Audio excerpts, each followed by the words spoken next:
Pai do Senhor, meus amados irmãos, na noite desta quinta-feira, dia 4 de junho, trazendo mais uma reflexão para abençoar a tua vida nesta noite.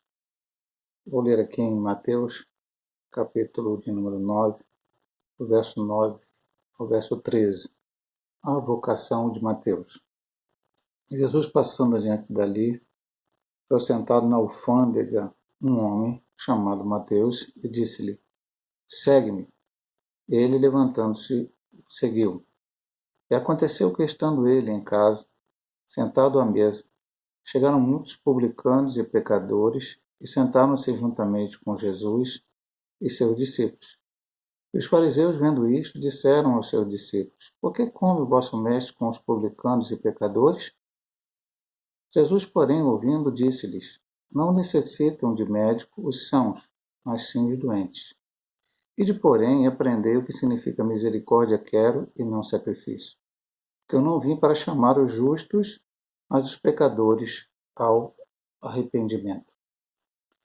Veja bem, amado irmão, aqui conta a história do próprio evangelista que escreveu a sua conversão, sua mudança de vida.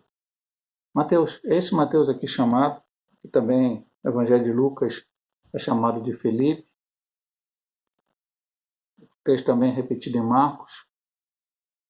A conversão desse homem, como ele mudou a sua vida. Ele era um judeu, mas trabalhava na alfândega ali, cobrando impostos dos judeus, uma pessoa que, de certa forma, não era bem vista pelas autoridades judaicas. Infelizmente, meu amado irmão, nós já estudamos aqui em pregações, temos estudado na escola bíblica dominical esse assunto, que é a questão do Evangelho, o projeto de Deus para a salvação da humanidade. Deus escolheu um povo, a partir de Abraão, que depois esse povo foi chamado hebreu em algum momento, ou judeu no Novo Testamento, para que desse povo viesse o Messias. Mas o projeto de Deus sempre era para que todos aceitassem este Evangelho. Mas Deus deu uma lei através de Moisés, por isso que eu disse infelizmente lá, e infelizmente em relação a isto. Deu a lei através de Moisés, com o objetivo do povo ser disciplinado, fazer a vontade de Deus. Inclusive essa lei era necessário que Deus até prevê na lei que quando na frente eles pedissem um rei, houvesse um rei, esse rei tivesse esse livro da lei do lado dele, lesse esse livro sempre, para não se esquecer da palavra. Isso no início foi feito, Davi estava sempre lendo a palavra, ele escreveu salmos maravilhosos falando sobre a palavra de Deus. Salomão já não sei se fez isso muito, porque ele correu um pouco da palavra de Deus tomando algumas decisões erradas, mas parece que sim. Mas lá na frente, alguns outros reis, principalmente quando houve a ruptura entre norte e sul, esqueceram-se da palavra de Deus. Tanto é que lá na frente, de vez em quando se descobriu, lá quase antes do cativeiro babilônico, Josias manda restaurar o templo, o pessoal encontra o livro, lê a ele rasga as suas vestes todas, porque vê que os seus antecessores, reis antes dele, não cumpriam nada daquilo que a palavra estava escrita. Então o povo foi se afastando da palavra. Mas, além disso, criou-se um exclusivismo judeu que só eles vão ser salvos. Eles não conseguiram entender.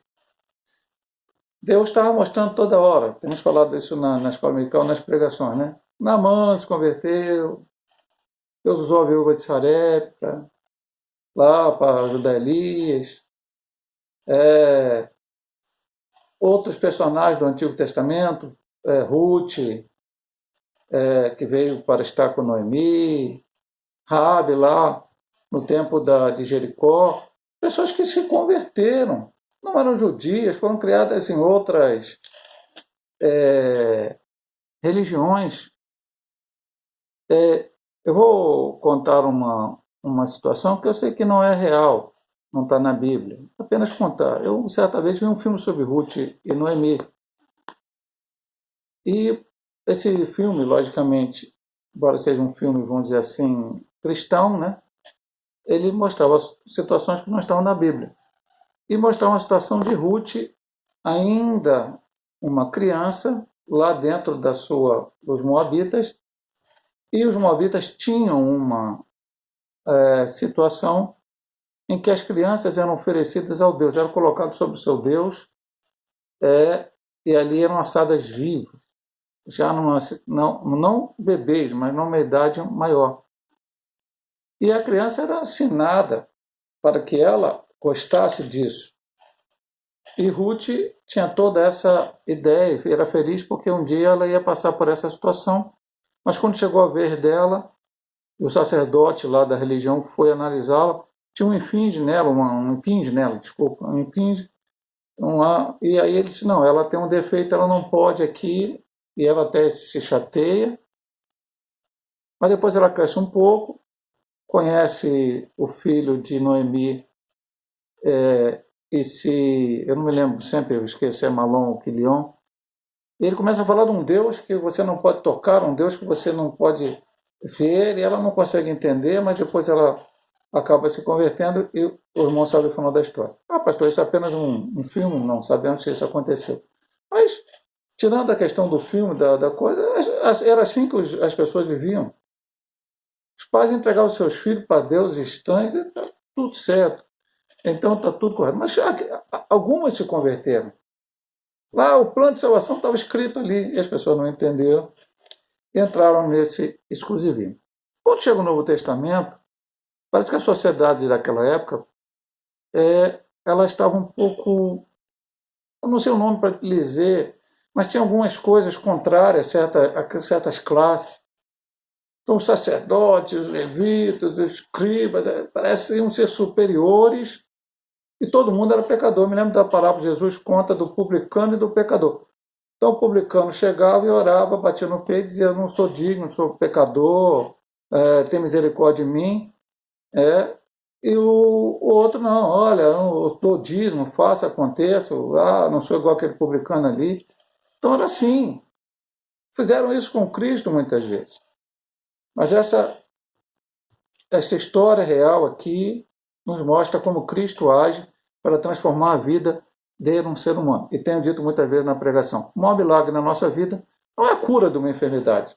Eu posso ser curado do câncer e abandonar Cristo, ir para o mundo e perder minha salvação. Não adiantou nada, um milagre extraordinário. Alguém pode ser curado da Covid, como muitos estão sendo, louvado seja o nome do Senhor. É bom até falar isso, meu amado irmão, que tu liga certos canais de televisão, só fala da morte. Está morrendo, está morrendo, está morrendo, está morrendo, está morrendo, está morrendo. E não fala assim, tem gente sendo curada, tem gente sendo curada. Tem gente vencendo. Mas não adianta nem mesmo você vencer a Covid, estar perto da morte, achando ali que vai morrer e sair daquele hospital. Glória a Deus por isso, mas se um dia você se desviar e largar a presença do Senhor, ou aquele que foi curado da Covid ainda não aceitou Jesus e diz, quer aceitar Jesus? Não, eu fui curado aqui, graças ao médico, a cloroquina, sei lá o quê, e papapá, outro remédio qualquer. Não, não é isto. A maior bênção da vida do homem é a salvação. Vamos ver aqui o que aconteceu na vida de Mateus. Jesus, passando adiante ali, viu assentado na fonte com um homem chamado Mateus e disse, segue-me, e ele levantando seguiu. Que palavra forte, meu amado irmão. A palavra de Cristo não é uma palavra qualquer. Quando ele chamou Pedro, João, Tiago e André, a mesma coisa. Acabou lá a pesca maravilhosa. Ele falou, olha, a partir de agora vocês vão ser pescadores de homens. E pediram para seguir, eles seguiram.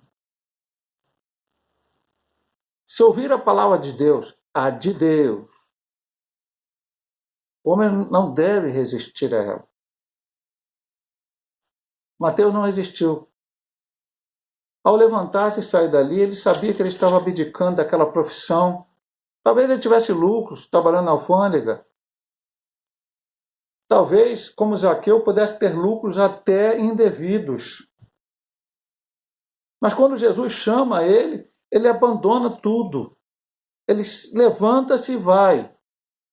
Se Jesus está te chamando, levanta e vai. Obedece a ordem dele. Faz o que ele mandou você fazer. Porque ele está na direção da tua vida. Louvado seja o nome do Senhor. E Jesus, então, entra talvez na casa de Mateus, não sabemos bem, o texto aqui na parte de Mateus não fala. E aconteceu que, estando ele em casa, talvez na sua própria casa, né? Sentado à mesa, chegaram muitos publicanos e pecadores e sentaram juntamente com Jesus e seus discípulos. Grande lição nesse versículo. Para dentro daquilo que nós estamos falando, no início fizemos aquele preâmbulo sobre o judeu no Antigo Testamento e a parte até no Novo Testamento de os sacerdotes, os escribas acharem que eles eram acima do bem e do mal. Pastor, como eu devo me relacionar com as pessoas que ainda não aceitaram Jesus e muitas vezes estão na prática do pecado, fazendo coisas que não agradam a Deus?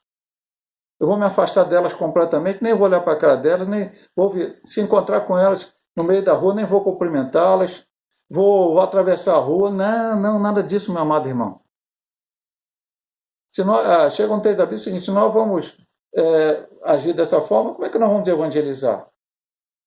Nós vamos ter que sair do mundo para evitar o pecado desta forma. Mas, a não ser que eu vá, de certa forma, e dentro de um parâmetro bíblico, evangelizar essas pessoas, eu não preciso ir no ambiente que elas estão. Eu me lembro que certa vez, a igreja de Caxias, e mais alguns outros irmãos também nos colaboraram conosco, marcamos um evangelismo na terça-feira à tarde de carnaval. Fomos ali para o centro de Caxias, fomos na porta da CIA, ela estava fechada. Na época eu não me lembro se já havia aquele museu ali, aquelas coisas. Ali falamos alguma coisa, pregamos, enfim, e nos distribuímos. Me lembro, talvez eram uns 10 irmãos. Ó, você vai para ali dando os folhetos, você vai para cá, você vai para lá. Eu vim com a minha esposa e virei para o lado onde tinha, não sei se tem ainda, que no dia eu vi fechado, o chamado Mundo Verde. Uma das primeiras pessoas que eu dei um folheto, eu e minha esposa, era um rapaz que vendia bebidas ali, estava no carnaval vendendo, não sei se ele vendia só Guaraná, ele vendia cerveja também, estava ali com aquela negocinho de isopor, né? Eu dei um folheto para ele, aí ele virou para nós e falou assim: olha por mim, porque nessa noite eu saí com uma mulher aí e acabou essa mulher me roubando e eu não sei o que falar com a minha mulher quando chegar em casa. Eu falei: tudo bem, vamos orar por você. Olha, irmão, por que você está no meio da rua? O que você vai fazer? Não vou orar, não. Vai lá na igreja, eu oro por você lá. Não, meu amado irmão, tem que orar onde tiver. E quando impomos a mão sobre a cabeça dele, o demônio se manifestou no meio da praça, no centro de Caxias. E eu e minha esposa oramos e repreendemos aquele demônio e ele saiu no nome de Jesus. Isso vários nossos irmãos devem ter experiências iguais, parecidas ou até mais marcantes do que essa. Então eu estou evangelizando, estou indo levar a palavra. Aqui estava Jesus em casa, chegaram algumas pessoas que eram consideradas pecadores, publicanos, enfim, eram mais daquela sociedade. E entraram e sentaram com Jesus. Jesus não expulsou, não, peraí, eu sou o santo dos santos, eu sou o maravilhoso, o sensacional. Perto de mim não senta pecador, não. Tem alguns líderes religiosos hoje, meu amado irmão, que nem os membros da igreja dele conseguem chegar perto dele. Tem alguns por aí que são assim. Alguns talvez cheguem, mas alguns nem. Talvez o pastor nem sabe quem é o membro da igreja dele. Não vou fazer crítica a isso não, meu amado irmão, mas preste atenção. Deus chamou, Jesus estava ali. O Criador de todas as coisas, o Rei dos Reis, Senhor dos Senhores. Ele estava ali, no meio da rua, em casa, junto com aquela população, porque ele precisava estar junto daquelas pessoas para falar do amor de Deus para elas. Mas não falar, porque não adianta falar, eu tenho que demonstrar. Eu tenho que, através das minhas atitudes, demonstrar o amor de Deus. E aí aqueles homens foram e começaram a criticar. Chamou o discípulo e falou: por que come o vosso mestre com os publicanos e pecadores? Jesus não saiu de onde ele estava, ele até faria isso. E foi lá se meter com os publicanos e pecadores, mas ele recebeu-os em casa. Eles vieram: vem cá, senta aqui comigo. Sabe por quê? Aí Jesus, sabendo a pergunta dele, responde, e aqui nós vamos entender. Não necessitam de médicos sãos, mas sim os doentes. Quem são os doentes? Aquele que está com Covid no hospital? Tá. Aquele que está com câncer é, aquele que está com outra doença é doente. Mas Jesus aqui não estava falando dessa doença. E Jesus também não estava falando do médico, aquele que usa blusa branca, enfim, jaleco, ministra receita, o remédio, faz o procedimento, opera. Não, não. Jesus não estava falando aqui algo diferente.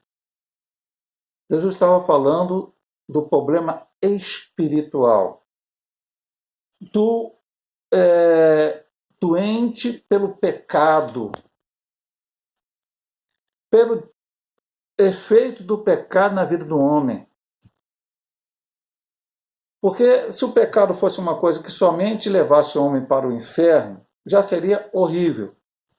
O sujeito pecou, não se arrependeu, não quer se arrepender, não quer aceitar Jesus, vai para o inferno. Já seria horrível isso. Já seria funesto, tremendo. Mas o problema do pecado é que ele vai mais além do que isto. Ele já causa problemas aqui. Muitos pecados, muitos erros como comete. Porque, na verdade, é o seguinte, se eu não souber que alguma coisa está errada e fizer, então aquilo não toca a minha consciência. Mas as pessoas, na verdade, elas dizem, elas tentam crer que aquilo que está na Bíblia não é correto. Então, não acredito em pecado, não acredito em inferno, não acredito em perdição, não acredito nisso. Mas só que ele diz que não acredita e realmente talvez não acredite, mas no fundo ele sabe que ele não tem a certeza absoluta se que isto é verdade. Então ele sabe que muitas coisas que ele está cometendo levarão ao erro. Vamos ver algumas coisas, meu amado irmão. Beber bebida alcoólica faz bem à saúde do homem? Não. A Bíblia não fala exatamente assim, mas ela dá várias orientações. Se torna pecado. Agora, a ciência também diz que não faz bem. Não é a Bíblia só que fala. Fumar cigarro faz bem? Pastor, a Bíblia não fala em fumar cigarro, não, fala em vício. Aquela coisa que te domina. Todas as coisas me são lícitas, mas nem todas convêm. Todas as coisas me são lícitas, mas não deixarei me dominar por nenhuma delas. Se eu não consigo ficar sem pegar um cigarro, botar na boca, senão eu passo mal, isso está me dominando, então é um pecado, é um erro. Mas a ciência também fala que faz mal. As drogas,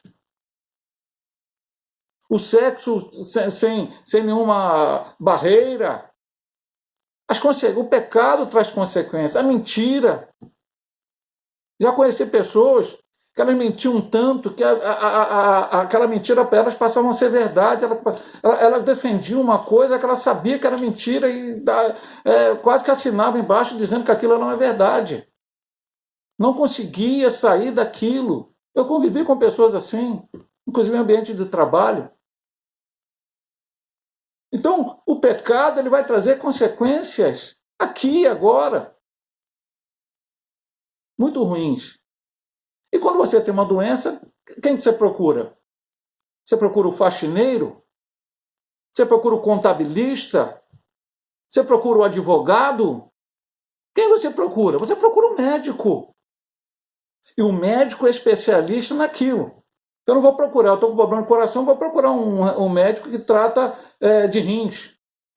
Se eu estou com problema de fígado, não vou procurar um médico de coluna.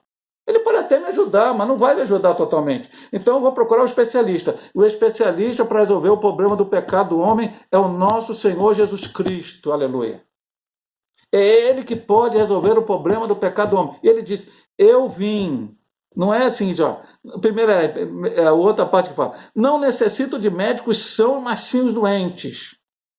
Aí ele pede assim, ó, ide, porém, aprendei. O que significa misericórdia, quero, não sacrifício. Aí ele falou sobre essa questão deles, dessa pergunta. Jesus está comendo com pecadores? Lógico que Jesus vai comer com pecadores. Porque os pecadores vieram até ele. Os pecadores, aqueles que se consideravam pecadores, vieram até ele.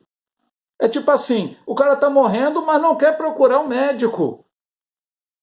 Mas alguém está morrendo e está procurando um médico. E esse está sendo atendido.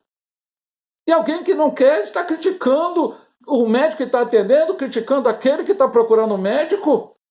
Ora, porque pecadores somos todos nós. Aqueles que estavam criticando também eram pecadores e também precisavam de Jesus para o arrependimento dos seus pecados, mas não estavam procurando ele. Porque seus olhos estavam fechados pela falsa religiosidade.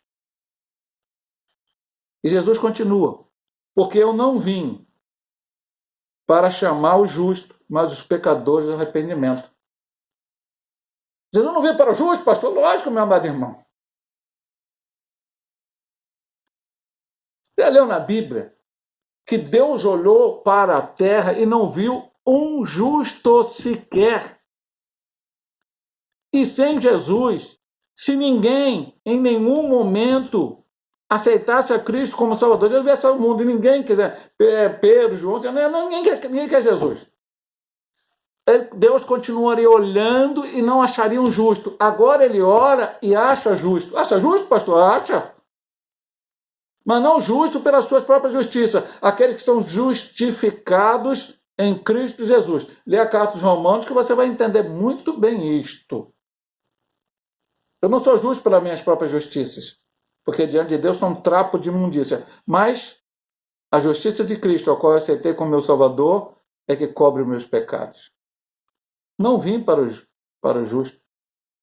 Vim para os pecadores, mas os pecadores, chamar os pecadores ao arrependimento. Essa é a missão de Cristo. João Batista, antes de Cristo, pegou: arrependei-vos, arrependei-vos, arrependei-vos, é chegado o reino dos céus. E Jesus continua clamando hoje. E nós, igreja do século XXI, temos que continuar clamando: arrependei-vos, arrependei-vos, arrependei-vos, porque Jesus está voltando para arrebatar a sua igreja e a oportunidade está cessando. São os últimos dias. Precisamos fazer como Mateus. Nos levantar e seguir a Cristo. Seguir a Cristo até quando, pastor? Até o dia da nossa morte ou até o dia que ele vier arrebatar a sua igreja? E aí nós estaremos para sempre com o Senhor. Aí, meu amado irmão, não tem mais. O médico já fez a obra que tinha que fazer, nós já fomos curados do pecado e agora vamos desfrutar para sempre a glória eterna com o nosso Senhor Jesus Cristo. E nós que estamos aqui ainda neste mundo, que já fomos remidos e lavados no sangue do Cordeiro, temos que pregar este evangelho. Anunciar evangelho. Pastor, como é que é evangelho? Já disse aqui várias vezes, vou repetir para você. Jesus Cristo salva, Jesus Cristo cura, Jesus Cristo liberta, Jesus Cristo transforma o homem e brevemente ele voltará para levar a sua igreja. Este é o Evangelho de Cristo. O pessoal hoje está falando em determinar, não aceitar prosperidade, ficar rico, cabeça não cauda. Meu amado irmão, vai para a Bíblia e você vai ver o Evangelho verdadeiro.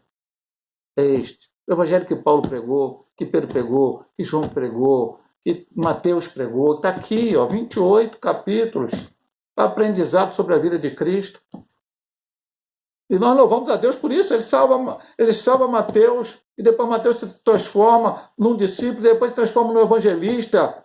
O primeiro na ordem cronológica do Novo Testamento, um livro maravilhoso para nós aprendermos, Sermão da Montanha, que coisa maravilhosa, porque aquele homem se levantou e andou.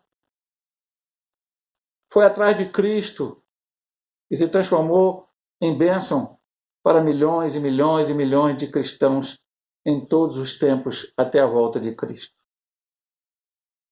Que Deus possa nos abençoar nesta noite e possamos também ser bênção nas mãos do Senhor. Obrigado, Pai Eterno, por estarmos aqui. Estamos longe, mas também estamos perto. Estamos perto através do Teu Espírito Santo. Abençoa o Teu povo. São momentos difíceis, complicados, que nós não gostaríamos de estar passando por eles, Senhor Deus. A verdade é esta. Se dependesse da nossa vontade, não gostaríamos. Gostaríamos de estar juntos, louvando, tocando instrumento, batendo palmas, enfim, tudo aquilo que fazemos na casa do Senhor, estudando na escola bíblica dominical, nos alegrando. Mas, Senhor Deus, é assim que aconteceu agora e temos que adaptar a este momento. Então, se é através do YouTube, do Facebook ou de qualquer outra rede social em que nós abençoamos uns aos outros através de palavras, através de louvores, que o Senhor possa usar cada servo teu, cada pastor, cada pregador, cada um que louva, para que vidas sejam abençoadas, Pai. E teu povo possa receber e ser edificado, crescer na tua presença, Pai. Fica conosco nesta hora, nos dá força e graça. E nós te louvamos pela vida deste homem chamado Mateus, ao qual o Senhor o chamou e ele seguiu. E tanta bênção trouxe o Senhor para a vida dele. E depois o Senhor usou ele para trazer também bênção para nossas vidas, através deste evangelho maravilhoso. Muito obrigado, Pai. Te pedimos e agradecemos em nome de Jesus. Amém. Deus possa abençoar a tua vida nesta noite, meu amado irmão, minha amada irmã, em nome de Jesus.